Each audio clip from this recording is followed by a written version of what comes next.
Amados, vamos então tirar um tempo para nós estarmos meditando na palavra do Senhor. Eu convido os irmãos a abrirem, ligarem as suas Bíblias no livro no Evangelho de Marcos, o Evangelho segundo Marcos, no capítulo 10. É uma historinha muito conhecida nossa. A gente ouve essa história quando a gente é criança, nas salinhas.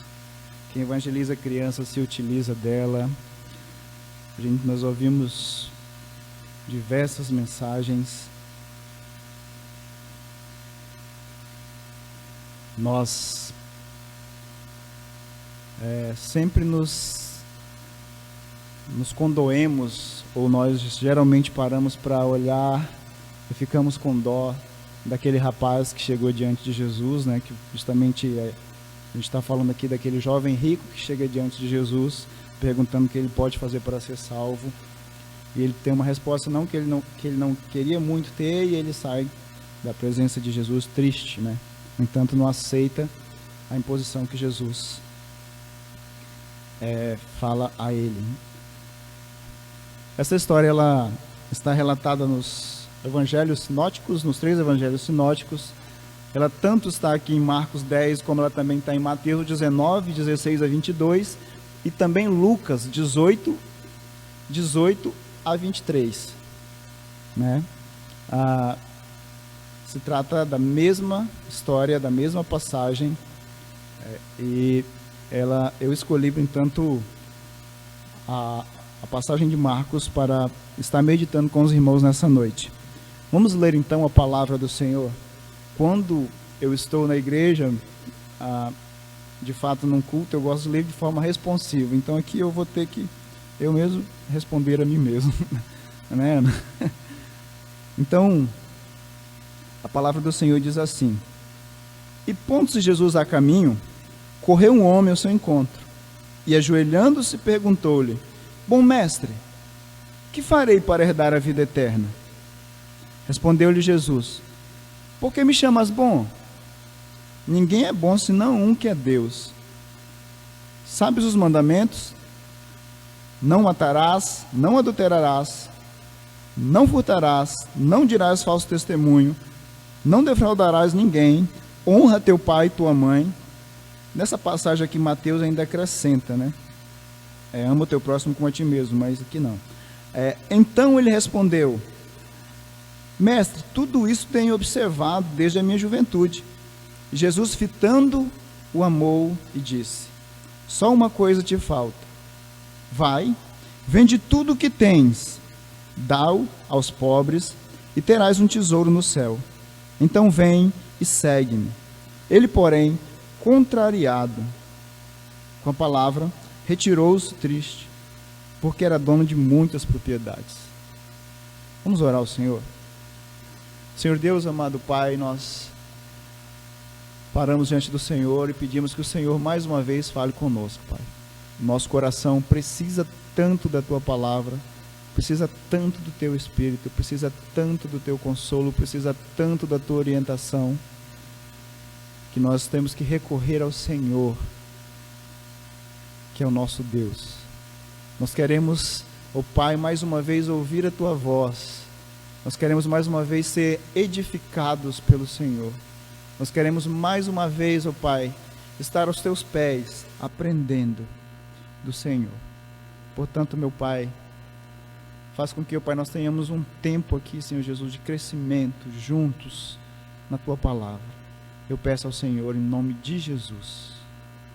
Amém, Senhor. Amém, irmãos. Então, como eu já falei, é uma história muito conhecida. Esse jovem parecia, ou tudo indica, que ele já conhecia e seguia Jesus há algum tempo. Por que eu falo isso? Porque nem era tema anterior que ele pergunta a Jesus. No entanto, nós temos que observar algumas coisas que esse jovem tinha por certa, que não valem para uma vida daquele que está diante de Deus, ou daquele que de fato está buscando a Deus, ou daquele que almeja a salvação em Deus. Uma das coisas que nós temos a observar é que ele se aproxima de Jesus, e a Bíblia fala que ele se põe a caminho, né?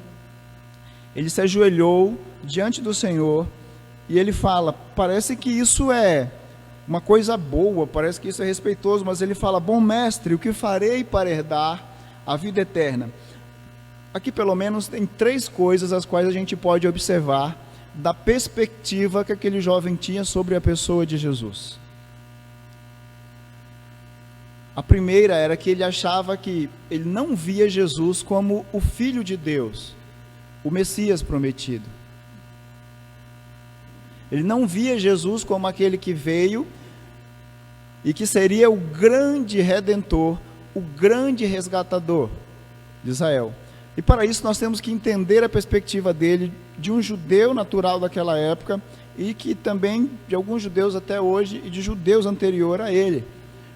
Aquele jovem era como um outro judeu que esperava o Messias, ou ungido, o Cristo, que fosse um rei terreno, um rei que viria, destruiria Roma, tomaria o poder, se assentaria no trono e a partir então de Jerusalém dominaria todo o mundo da época e governaria. A perspectiva dele era essa. No entanto, ele chega para Jesus e fala, bom mestre. Ele reconhecia em Jesus apenas um mestre daquela época. Temos que nos lembrar que há vários relatos de outras pessoas que disseram ser Jesus Cristo. Em Atos tem vários nomes lá de pessoas, quando Gamaliel vai dar o seu parecer, de várias pessoas que diziam ser o Messias ou o Cristo ungido, mas que pereceram e rapidamente se dissiparam tudo que eles ensinaram. Então esse jovem, ele via em Jesus mais um mestre no meio dos outros mestres, mas parece que dele acompanhar e dele perceber então que Jesus dizia as coisas boas, fazia milagres, ensinava, ele acreditou que Jesus talvez fosse alguém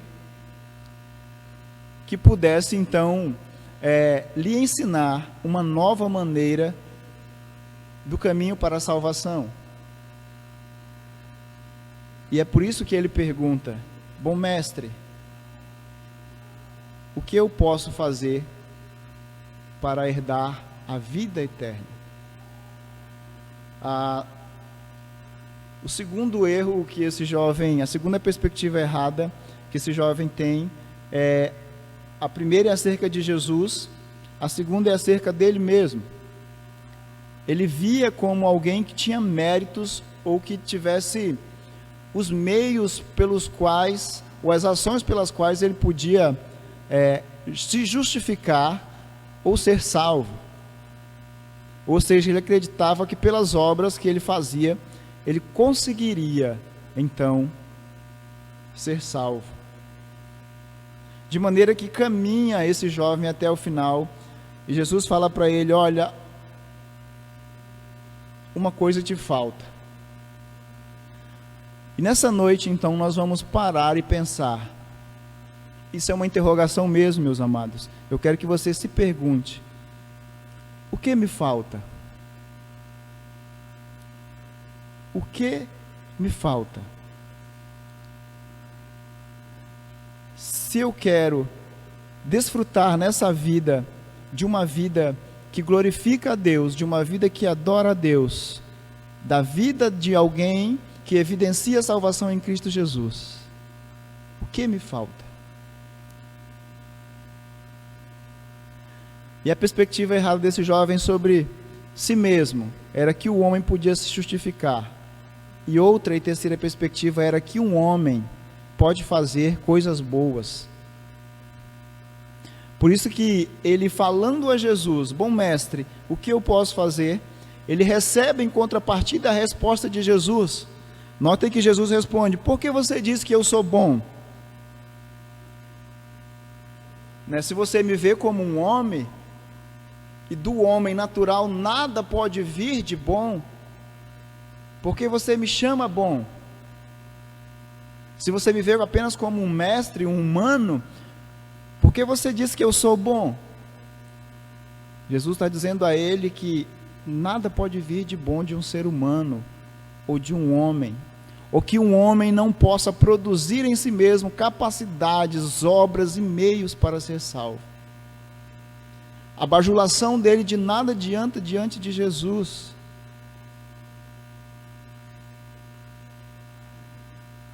E então nós vamos perceber, e muitas vezes, meus amados, o que nos falta é ter uma perspectiva correta sobre quem é Jesus. Eu posso perguntar para você essa noite, quem é Jesus para você? Quem é Jesus para mim? Quem é Jesus? As outras religiões vão falar que Jesus existiu de fato, que Jesus foi um grande profeta, mas que morreu e que ele foi só alguém que veio da parte de Deus, mas que ele não era Deus. Mas nós, que professamos a fé cristã, que professamos que somos salvos por meio de Cristo Jesus, nós temos que evidenciar com as nossas vidas, com as nossas ações, com os nossos pensamentos, o que nós pensamos sobre quem é Jesus. Algumas vezes nós esquecemos das obras de Jesus, ou da obra principal de Jesus por nós, a qual eu li no começo aqui sobre a excelência da obra de Cristo. No fio dourado, qual nós chamamos da teologia, Jesus era aquele que todos antes deles, a gente vai ver os profetas, tudo quanto foi criado antes dele, era a sombra daquilo que ele viria a ser, conforme está lá em Colossenses 1,18, também Hebreus retrata um pouco sobre isso, ele é aquele que é a primazia, ou seja, Jesus era a plenitude da história, conforme fala Gálatas 4,4, ele nasceu na plenitude da história. Jesus era aqueles a qual os profetas anunciavam e qual almejavam ver, aqueles a quem as pessoas falavam, aqueles a quem muitas pessoas que amavam, que conheciam Deus de fato, queriam conhecê-lo e queriam fazê-lo conhecido. E muitas vezes nós estamos envolvidos e tentando fazer nossas próprias obras. Nós estamos tentando nos justificar a nós mesmos e não reconhecemos o valor da obra que Cristo fez por nós. Jesus Cristo foi a pessoa mais importante, mais imponente, o Rei da glória, aquele que está hoje à direita de Deus. E isso tem que fazer muito sentido na nossa vida. Porque algumas vezes, como a Adriana orou aqui, nós nos tornamos deuses de nós mesmos. E nós temos desvalorizado a obra que Cristo fez por nós, ou muitas vezes a gente ainda nem conseguiu sentir de fato a obra que Cristo fez por nós. Jesus Cristo é alguém que quem estava para trás da história, olhava para Jesus como aquele que viria lá na frente, aqui é a cruz, nós temos aqui atrás uma cruz, eles olhavam para a cruz, a promessa de Deus, o Redentor, aquele que viria e pesaria na cabeça da serpente, aquele que viria e destruiria a principal escravidão do ser humano, que era a morte, aquele que viria e nos anularia o nosso pecado, nos redimiria, aquele que veio e que fez isso de fato. Eles olhavam para Jesus como aquele que viria, e hoje nós estamos na história olhando para Jesus como aquele que veio, e hoje a gente olha para a cruz lá atrás, e ele continua sendo grande em glória, exaltado, o Filho de Deus, a primazia entre todas as criaturas. Jesus não é apenas um mestre, Jesus é aquele o qual nós sentimos que nos lava, que nos toca, que fez aquilo que nós não podíamos fazer por nós. Então todos os dias é motivo de nós levantarmos e olharmos para Jesus como Deus, como de fato Ele é. Então a primeira coisa, meus amados, o que me falta? Pode ser olhar para Cristo como Ele é. Algumas vezes nós estamos anos, muito tempo dentro de uma religião, dentro de uma igreja, e nós não paramos para perceber quem é Jesus. Nós estamos envolvidos num grupo, nós estamos fazendo parte de um movimento. Mas você sabe o que Cristo fez por você? Você tem certeza? E você vive de maneira como a obra de Cristo foi a maior coisa ou o maior bem que te aconteceu?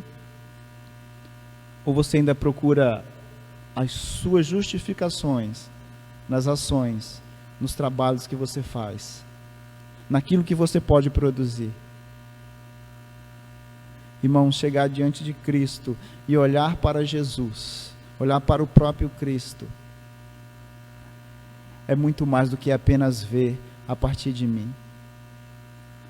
É ter os olhos desvendados e ver o meu Salvador, é ver o meu Senhor, é ver o meu pastor, é ver aquele que fala bem assim: se vocês quiserem ser meu amigo, vocês têm que obedecer a minha palavra.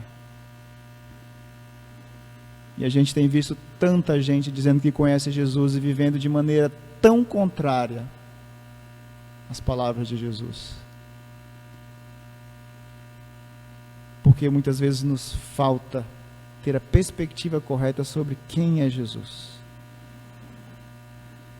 Jesus é aquele que as pessoas olhavam e rapidamente algumas identificavam: olha, é o Filho de Deus. A gente vai ver tudo isso no Evangelho. E outros olhavam e falavam assim: é apenas um homem que faz milagres. Muitas pessoas desfrutaram e viveram os milagres, mas não conseguiram ver em Jesus o Filho de Deus, por causa da cegueira espiritual. Podemos ter conhecimento de tudo o quanto Cristo fez, de toda a história. Nós podemos conhecer a Bíblia. Nós podemos estudar a história secular e vemos também que Ele está presente lá. Mas o caso que eu estou te chamando aqui, meu amigo, minha irmã, você que está aí do outro lado, é para você olhar para dentro de você, e aqui é muito mais profundo. Você conhece Jesus? Às vezes nós até cantamos: eu quero conhecer Jesus. Você conhece Jesus? Enquanto essa semana eu meditava nesse texto,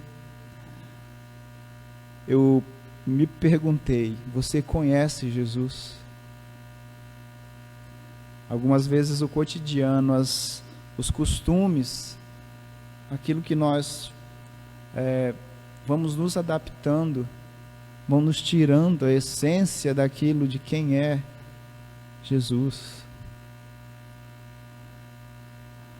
A outra perspectiva correta que aquele jovem, ou que esse jovem, ou que nós mesmos também temos que ter sobre nós, é a perspectiva correta sobre Jesus e outra sobre nós mesmos. Não há nada em nós que possamos fazer para herdar a vida eterna. A gente vai perceber aqui um homem com uma vida de riquezas, uma vida de religiosidade, parecia uma vida boa. Algumas vezes as pessoas chegam a falar que tem vida perfeita, mas uma vida vazia de sentido. Porque esse jovem tinha muito dinheiro, tinha religião, mas ele não conseguia sentir a salvação. Ele não conseguia perceber Jesus, porque ele tinha uma perspectiva errada de si mesmo. Ele achava que ele poderia fazer algumas coisas, ou que ele poderia fazer obras para se redimir. Então esse jovem, o próprio Jesus fala para ele bem assim: olha, tu conheces os mandamentos, está aí. E Jesus vai falar dos mandamentos, justamente aqueles mandamentos que nós chamamos de ordem horizontal, né? Nós temos o decálogo, os 10 mandamentos. Os 4 primeiros são de ordem vertical, é o nosso relacionamento com Deus: amarás o teu Deus acima de todas as coisas, somente a Deus darás culto. E depois temos 6 mandamentos, que são esses aqui: não matarás, não adulterarás, não furtarás, não dirás falso testemunho, não defraudarás ninguém, né? Honra teu pai e tua mãe. Então esses mandamentos são aqueles que eu cumpro relacionado horizontalmente com o meu próximo. E notem que esse jovem era alguém que cumpria tudo cabalmente. Ele fala ao Senhor: olha, eu faço isso desde a minha juventude, desde novo. Eu tenho, como um judeu, ele tinha contato com toda a lei de Moisés, e ele desde novo, eu procuro cumprir essas coisas. Olha, eu faço isso. Olha, eu toco na banda da igreja. Olha, eu faço parte de grupo da igreja, no grupo do teatro. Olha, eu canto na igreja. Olha, eu lidero célula. Olha, eu limpo a igreja. Quando tem mutirão, eu vou para a igreja. Todos os domingos eu estou lá. Eu não estou dizendo, desculpa, irmãos, eu não estou dizendo que isso é errado, mas que isso é vazio de sentido, se você não perceber quem é Jesus Cristo. Isso é vazio de sentido se você faz para ser, e não faz porque é. Deixa eu me explicar para ficar mais claro. As nossas obras, o próprio Tiago fala que a fé sem obras, ela é morta. Você não faz obras para ser salvo. Você faz obras porque é salvo. As suas obras, elas não te servem de redenção. As suas obras, elas te servem de confirmação de que essencialmente você é um cristão que obedece o teu Criador. Porque as boas obras são mandamentos do Senhor e não imputam em nós redenção, mas sim obediência a Deus. E esse jovem vivia uma religiosidade. Então esse jovem fala assim: olha, eu tenho obedecido tudo isso. E o Senhor então olha para ele. Aqui é o único dos 3 relatos que fala que Jesus, fitando, o amou e disse: só uma coisa te falta. Vai, vende tudo o que tens, dá-o aos pobres e terás um tesouro no céu.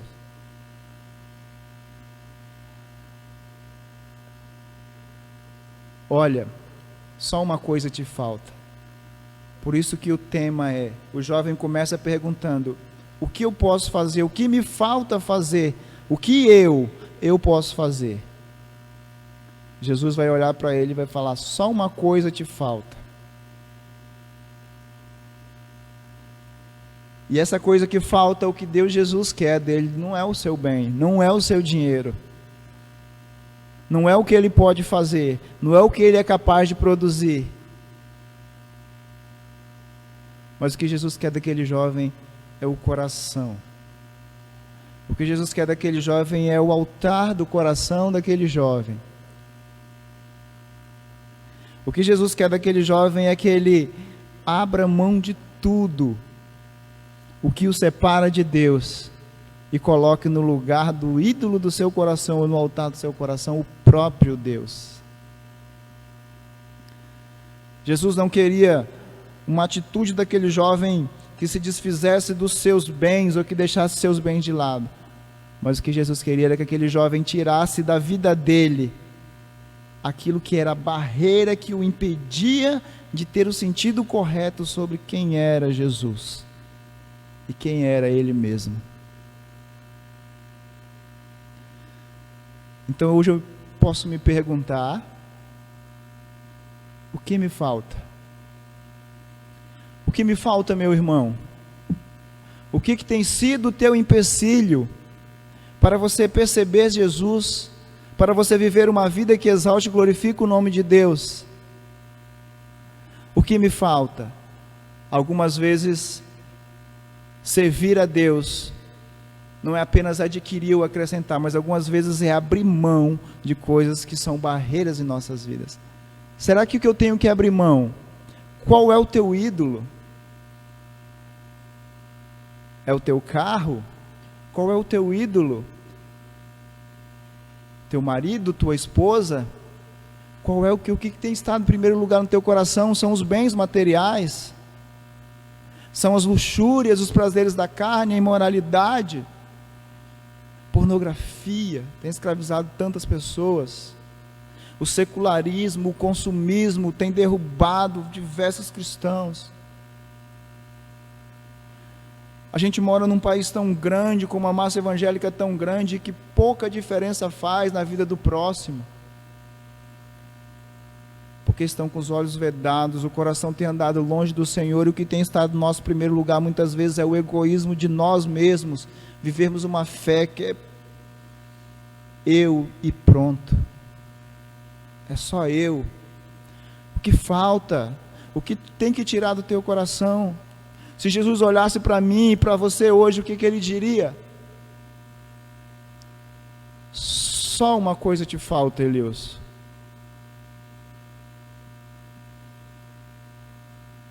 Só uma coisa te falta, você que está aí do outro lado da tela. E que coisa é essa? Irmãos, eu convido a você a olhar para dentro de você. Porque a redenção já é garantida da parte de Deus. Ele morreu na cruz e pagou por todos os nossos pecados. Mas nós temos estado longe do Senhor, porque nos falta abrir mão de pecados que nós temos escondido no íntimo de nós. Nos falta abrir mão dos ídolos que nós temos colocado em nossos corações. Pergunte para você: o que me falta? O que tem estado em primeiro lugar no seu coração? O que tem sido o seu Senhor? Algumas vezes nós nos mascaramos da religiosidade como esse jovem. Nós nos cercamos de fazer e de ação para esconder, para camuflar algumas coisas. O próprio Tiago vai falar que se alguém cumpre toda a lei, mas tropeça numa vírgula, ele é culpado de todo o resto. Nós não podemos, a partir de nós, produzir nada que seja bom sem Cristo e que nos redima, o que nos garanta a redenção. Mas nós podemos, pelo Espírito de Deus, sermos tocados e santificados, abandonando todas as coisas que nos separam de Jesus, o nosso Deus, o nosso Cristo, aquele que nos reconciliou com o Pai. E por isso que eu pergunto: falta você ver Jesus pela ótica correta? Você tem uma ótica deturpada de si mesmo? Ou outra coisa lhe falta? O que tem te escravizado? O que tem sido em primeiro lugar na tua vida?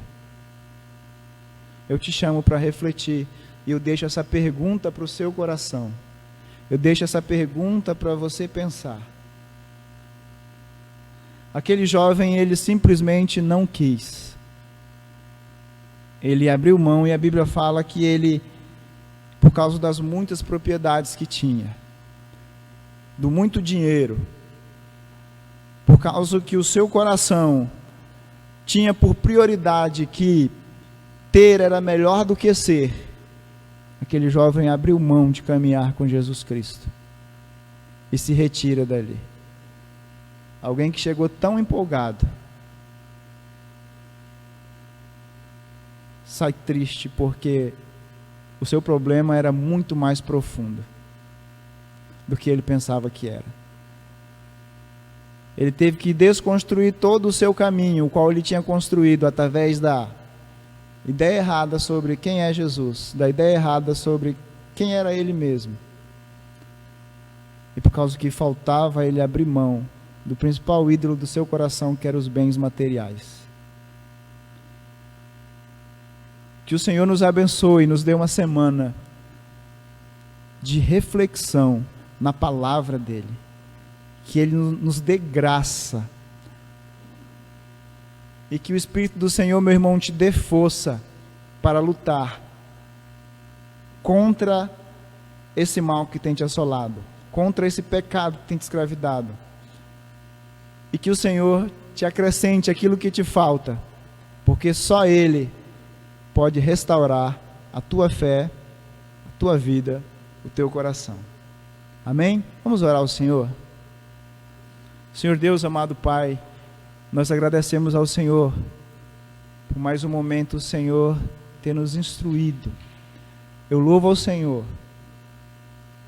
porque o Senhor tem nos dado graça e tem sido misericordioso conosco. Algumas vezes nós estamos caminhando pelo viés de acharmos que as nossas ações e obras nos redimem. Algumas vezes nós não temos captado e dado a devida importância à tua soberania, à tua obra. Nós temos sido relaxados com a atenção da nossa vida espiritual. Algumas vezes, meu Pai, tem coisas dentro de nós que nós precisamos deixar, que precisa ser tirado, e eu peço ao Senhor que o Senhor incomode o coração e a vida do teu filho e da tua filha, que tem tido visões erradas acerca de si mesmo, para que o Senhor possa limpar os ídolos que ele tem no seu coração, que o altar desse coração possa ser ocupado unicamente, exclusivamente pelo Deus verdadeiro, o Deus que salva o mundo, o Deus que redime o mundo do pecado, o Senhor de tudo e de todos.